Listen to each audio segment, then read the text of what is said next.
hi guys আজি ভাবিলো হাঁহৰ লগত কোমোৰা বনাওঁ একচুৱেলি মই নাজানো বনাব কিন্তু ফাৰ্ষ্ট টাইম ট্ৰাই কৰিম আৰু এইফালে কেৰাহীত তেল দি দিলোঁ আৰু আলুখিনি ভাজি আলুখিনি এক্সট্ৰাকৈ ওলাই থৈ দিলোঁ তাৰপিছত কেৰাহীটোত আৰু অলপ তেল দি তেজপাত আৰু ইফালে আপোনাৰ পিঁয়াজখিনি দি আদা ৰচুন পেষ্ট আৰু আপোনাৰ মছলা জলকীয়া দি ভালকৈ ভাজি ল'লোঁ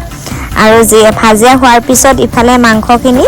তাত দি দিলোঁ হাঁহৰ মাংসখিনি আৰু হাঁহৰ মাংসখিনি দিয়াৰ পিছত অলপমান ভালদৰে ভাজি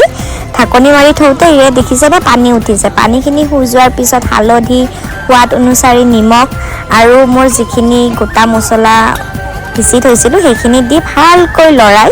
এইফালে ভাজি থোৱা আলু আৰু কাটি থোৱা কোমোৰাখিনি দি ভাল ভাজি থৈ দিলোঁ তো এইফালে ভাজি থোৱাৰ পিছত ঢাকনি দি থৈ দিলোঁ ঢাকনিখিনি দিয়াৰ পিছত দেখিছেনে ৰংটো ইমান ধুনীয়াকৈ উঠিছে আৰু এইফালে চাব পাৰে মোৰ হাঁহৰ মাংস পুৰা ৰেডি হৈ গৈছে আৰু দেখিছে ইমান টেষ্টি হৈছে চাবলৈ দেখিছে আৰু এইফালে দি দিলোঁ বায়েতো খাই পেলাই কি কৈছে আপোনালোকে নিজে চাই লওক কি ৰিয়েকশ্যন দিছে